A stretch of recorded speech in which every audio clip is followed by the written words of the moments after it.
Hi there, in this presentation we will be going over the retakes testing information for Florida virtual high school students. On the screen I also have a link to our testing website. That is a great place to go to find a lot of resources, information, as well as contact information for the testing team. On the screen, we have the two testing graduation requirements, which is the grade 10 ELA and the Algebra 1 EOC. Students in public schools in the state of Florida are required to pass both assessments to earn a diploma. Florida Virtual High School is a public school, so our students are required to pass these or receive a concordance score, which I will be going over in the next slide. We have two options for concordance scores for ELA, which is a 480 or higher on the SAT evidence-based reading and writing section, or an average of 18 or higher in the ACT English and reading sections. You can use either one of these scores to satisfy the graduation requirement for ELA. If you think you have one of these scores, or even if you're not sure if you have the score, please reach out to your assessment technician and we can work with you to make sure we have everything set up and we have all of your records. There are four concordance score options for the Algebra 1 EOC, which include the PSAT Math. I do want to say this is the PSAT National Merit Scholar Qualifying, not PSAT 8-9, so it needs to be that NMSQT PSAT to be used as a concordance score. You can also use SAT Math with a 420 or higher, ACT Math with a 16 or higher, or an achievement level 3 or higher on your geometry EOC. So you can use any of these scores to satisfy the graduation requirement for the Algebra 1 EOC. One more time, if you think you have any of these scores or you just have any questions about signing up for SAT, ACT, please reach out to your assessment technician and we would be happy to help.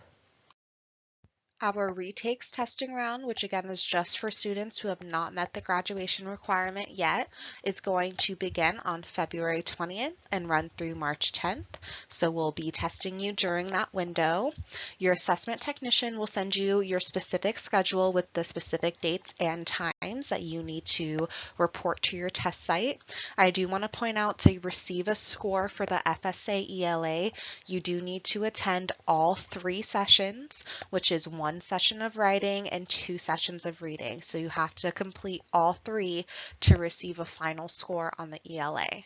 The Algebra 1 EOC is 2 sessions. Both sessions must be completed to obtain a score. If you have any questions or concerns about testing, please reach out to your assessment technician and they will be able to assist you. You can find their contact information within Focus. So if you go to the My Information tab and then select 912 State Testing Info, it will show your assigned testing technician along with their email and phone number. It'll also show your residence county and your locally zoned test site. Please note, some counties do not test at the high schools. You may be assigned to test at a hub site or maybe a district office, depending on the guidelines set forth by your residence county. If you think that that information looks a little outdated or doesn't match your current address, maybe you've moved recently, please reach out to your assessment technician and let them know your new address so we can update your test site. We do have some resources for testing that I would highly recommend utilizing before test day. We have a link on the screen to the FSA practice test, which does need to be completed before you go to your test day. This practice test is really more to familiarize yourself with using the testing platform, such as where to find a calculator or move from question to question. It is not the best for actual test questions. We have another test prep website and the link is at the very bottom of the page, and that was put together by our resource teachers. You can also reach out to them directly if you have any questions or concerns. You can reach out to Sarah King regarding math and Jennifer Mooney regarding English. Both of their emails are on the screen. We do have a couple reminders when it comes to test day.